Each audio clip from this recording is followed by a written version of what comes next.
O TH Entrevista dessa semana convidou a advogada Paula Lopes, que é especialista em direitos humanos e defesa de mulheres vítimas de violência. Aproveitando que nós estamos iniciando o mês de março, o mês da mulher, Paula, conta pra gente o que é que tem de políticas públicas hoje para ajudar essas mulheres.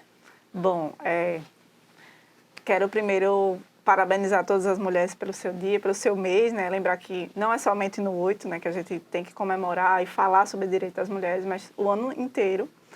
E falar que essas políticas públicas, elas têm algumas, mas ainda a gente precisa renovar, melhorar e aumentar a quantidade dessas políticas, porque, primeiro, elas são mais concentradas nas capitais, que são os organismos de proteção à mulher, as casas de atendimento às mulheres, né, vítimas de violência, os CRAs, os CREAs, e também aqueles mecanismos em que a gente pode dizer que são para a melhoria, né, da vida das mulheres, como orientação psicológica, né, também a orientação para o trabalho, a matrícula em cursos gratuitos para que ela melhore de vida, né, o incentivo à equidade dentro das escolas e nas universidades, e também aquelas políticas públicas que são para as mulheres que estão passando extrema necessidade, né, como, por exemplo, o Bolsa Família, né, que é um grande programa de incentivo para que as mulheres e seus filhos, seus dependentes, não passem necessidades alimentares. Até porque muitas dessas mulheres, elas são dependentes financeiras, né, dos seus agressores. Exatamente. Inclusive, a dependência financeira é o segundo maior fator que faz com que as mulheres continuem na relação de violência, no relacionamento abusivo.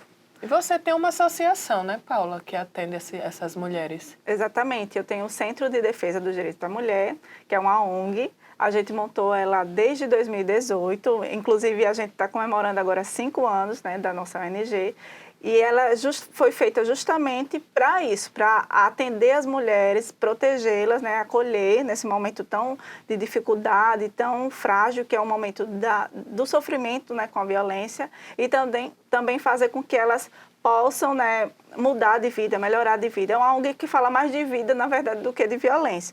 Mas tudo começou com um escritório jurídico. Eu, mais uma sócia, a gente montou um escritório jurídico aqui em Alagoas em 2016, onde a gente atendia mulheres, só mulheres, mas em todas as demandas, previdenciário, a violência, também a parte de violência, e também na questão civil.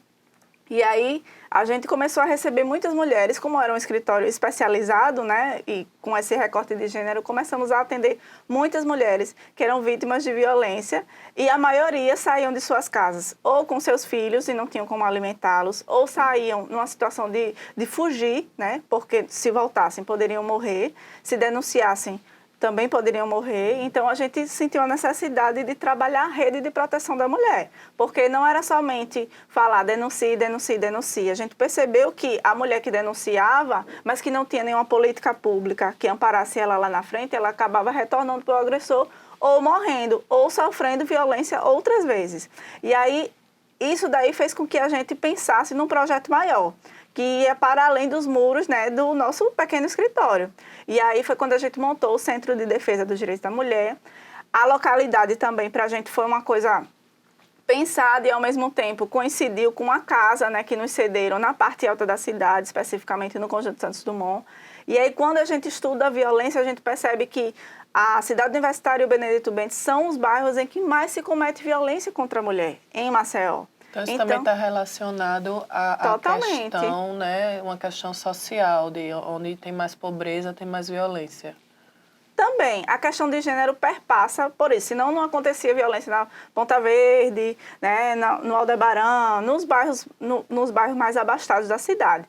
Mas há um recorte de classe que a gente não pode esquecer. A mulher que ela sofre violência e que ela está nesses bairros geograficamente distantes dos acessos, né, e que elas têm baixa escolaridade, elas têm menos acesso a essas políticas públicas que podem ampará-las. Primeiro, porque elas não conhecem seus direitos. Segundo, porque elas não sabem sequer explicar o que elas estão passando ou sentindo. E terceiro, que quando elas chegam nesses órgãos, elas sofrem um outro tipo de violência, chamado violência institucional. Então, ela chega no fórum mal vestida, ela é colocada para fora. Ela vai tentar falar com o juiz, ele não vai receber. ela vai falar com a delegada ou com o delegado, e quando chegar lá na delegacia, eles vão tratar ela mal, porque... Então, assim, essa era a realidade naquele momento. Hoje a gente também acredita que mudou, né? Primeiro porque desde 2016 há uma onda chamada de novo feminismo, em que as mulheres falam mais sobre isso. A gente veio também, junto com essa onda, com diversas leis que mudaram. Então, a gente tem a lei de combate ao feminicídio, a lei de importunação sexual, a lei do minuto seguinte, que são leis que vieram dessa época para cá, modificando, né, a estrutura legislativa. Hoje a gente tem, por exemplo, através do CNJ, uma cartilha em que ela orienta, né, como não revitimizar as mulheres. Então, tudo isso faz parte desse grande leque das modificações, das mudanças nas políticas públicas para as mulheres e também nessa nova perspectiva de reconstrução do movimento feminista, de reconstrução de direitos e de um novo olhar que dialoga com os ODS da ONU, né, que é para falar sobre equidade de gênero em todos os espaços, na escola, na faculdade, no trabalho e também na nossa sociedade, para que a mulher não seja vista como um ser marginalizado da sociedade, mas sim como uma cidadã, como uma pessoa ativa que está ali para construir tanto quanto o homem, que tem as mesmas capacidades. Isso que você falou é importante, nessa questão de você ir buscar a ajuda do Estado, né? E você chega numa delegacia, você é tratada com ironia, né? Você é questionada quando você sofre um estupro, você é questionada sobre a roupa que você vestia, o horário que você estava. Então, mesmo tendo, como você falou, essa evolução a partir de 2016, a mulher ainda sofre muito, ainda tem muito o que ser levado, né, adiante. Inclusive aqui em Maceió, na Câmara de Vereadores, né? O vereador Leonardo Dias, do PL, ele está com um projeto que é como se fosse a mulher estuprada, mas antes ela vai ouvir as consequências do aborto. Ou seja, é praticamente a mulher foi estuprada e ainda vai sofrer mais esse choque psicológico, né? Qual a sua opinião com relação a esse projeto? Bom, primeiro eu acho que há uma perda de tempo, né, de certos vereadores dentro da Câmara de Vereadores de Maceió. Eu acho que eles precisavam, assim, analisar melhor e ver quais são as demandas reais, né, reais da população, porque a gente vive numa cidade extremamente desigual, geograficamente sem acessos, né, com poluição, com vários problemas, com população em situação de rua, e sinceramente, são poucos os vereadores e vereadoras que a gente pode dizer que realmente fazem algo para transformar a nossa realidade. Então, especificamente sobre essa questão dessa lei, eu acho que, primeiro, é uma perda de tempo e que, segundo, é inconstitucional. Então, não há nenhuma possibilidade, né, de uma mulher que tem o seu direito garantido, mulheres e meninas. E aí eu quero frisar que para ter acesso, né, ao direito legal ao aborto, a mulher ou a menina que está passando por aquele procedimento ali, que está naquela fila, né, para realizar o processo de abortamento, ela provavelmente antes passou por algum tipo de violência, né? Ou de violência sexual, ou que o seu corpo biologicamente não está conseguindo levar adiante aquela gestação. E, especificamente, as meninas, né, devem ter sofrido algum tipo de abuso sexual ou de estupro para estar ali naquela situação. Então, fazer com que essa mulher ou essa menina saiba todos os detalhes de como vai ser esse processo de abortamento, ou que elas assistam a vídeos, né, de como é feito esse processo, é extremamente violento. É uma tortura psicológica, né, é uma violência, além de moral, porque existe toda uma questão da mulher fazer esse aborto. A mulher que faz o processo de aborto, ela, além das questões pessoais dela, ela tem um julgamento social. Então, é muito pesado, né, para a gente. Há toda uma desconstrução de como é feito isso. E aí, essa mulher que está nessa fila, ou essa menina, ela já tem essas questões e ainda tem que assistir um vídeo, né, ouvir que aquilo ali é péssimo, ver as vísceras, né, como eu falei, ver as vísceras de como é por dentro do seu corpo, como vai estar sendo realizado o procedimento, é muito doloroso. Você é orientada a levar adiante a gestação que foi de um estupro, né, de um algoz, de um agressor. Como que pode chamar estuprador de pai? Eu não entendo porque que isso ainda é discutido. Exatamente. E eu acho também que as mulheres que estão na Câmara, as vereadoras, né, deveriam interferir nessa questão, até porque ele é um homem, ou seja, ele nunca vai fazer, nunca vai precisar na vida dele fazer um processo de aborto, a não ser que ele fosse um médico para realizar em outras pessoas. Mas no corpo dele, ele nunca vai precisar. Então, eu acho que antes dele propor algo assim, que não está na seara dele, que não tem a ver com a vida dele, que ele nunca vai passar por um procedimento desse, ele deveria consultar as pessoas que já passaram por isso, ou que precisam, ou que estão na fila para realizar esse procedimento. Então, isso é algo assim, uma aberração jurídica, eu posso falar, mas também é muito preocupante, né? Porque, como Simone de Beauvoir, ela fala, nossos direitos, eles não estão totalmente conquistados. Mesmo que estejam na lei, ainda assim, em qualquer crise política ou religiosa, vão tentar desconstruir esses direitos, né? Ou fazer com que eles retrocedam. E essa daí é a maior prova disso, que a gente já tem direitos constitucionalmente conquistados, nós temos o próprio Código Penal que garante isso, e aí vem um vereador de uma cidade do Nordeste que retroceder de uma cidade cheia de problemas sociais, né? Retroceder num direito das mulheres, e ele nem é mulher para poder interferir nisso. Então, assim, é muito desleal, de uma construção ideológica totalmente fora da realidade, né? E a gente, como movimento feminista, e eu como mulher, né, como mãe de uma menina, repudio totalmente isso que ele tem feito. Até porque ninguém vai atrás de um procedimento desse porque quer, né? Exatamente. A pessoa já está passando por um momento muito difícil, né? Imagino eu de estar tendo que tomar essa decisão e ainda sofrer abusos psicológicos, né? Pois é. Agora ele poderia, vou até dar uma sugestão aqui, que ele construa, né, mais mecanismos para que as mulheres tenham mais acesso à saúde, por exemplo, né? Para que as mulheres e as meninas, elas tenham acesso aos mecanismos sociais. Por exemplo, a gente não tem aqui em Alagoas um local, um espaço, né, em que as meninas, adolescentes, vítimas de violência possam ficar depois que denunciam o agressor.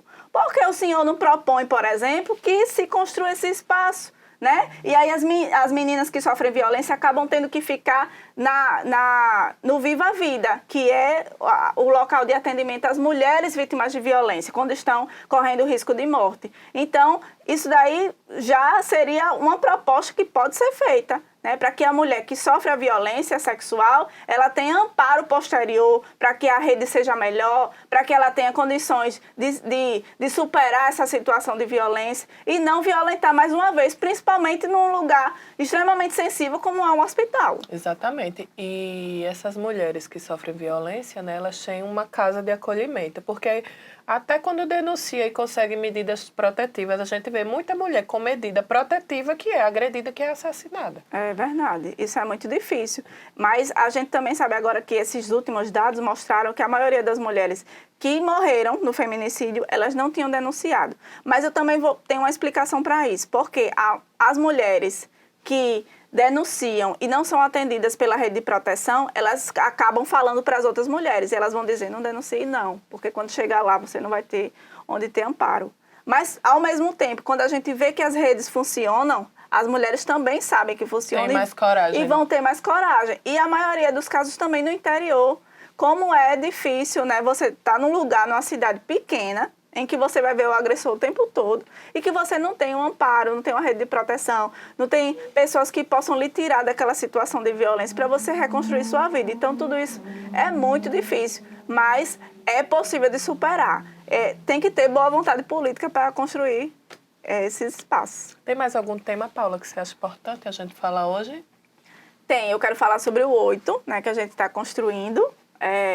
Em todo o país, né, em todo o mundo, vão ter grandes mobilizações quanto à questão do 8 de março e aqui em Alagoas também.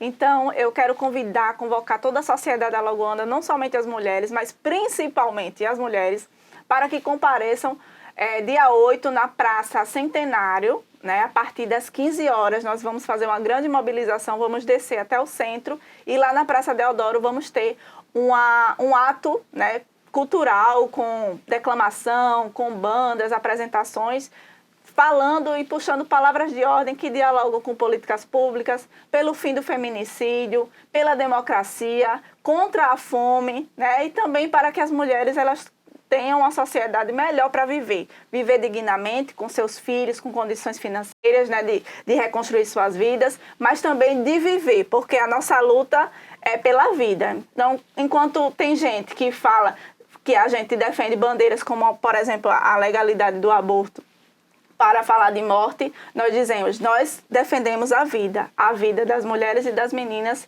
aqui de Alagoas. Joia, Paula, muito obrigada, viu, pela sua participação. Muito importante falar desse tema não só no mês de março, porque infelizmente muitas mulheres ainda sofrem violência doméstica, né, violência patrimonial.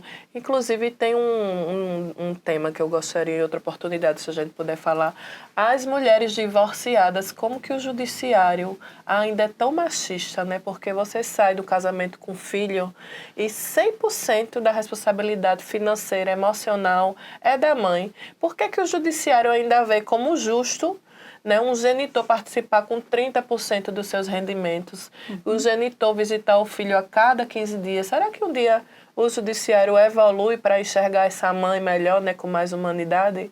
Então, esse debate fica para uma próxima oportunidade, que hoje a gente veio falar e dar essa dica para as mulheres vítimas de violência. Busquem ajuda, denunciem.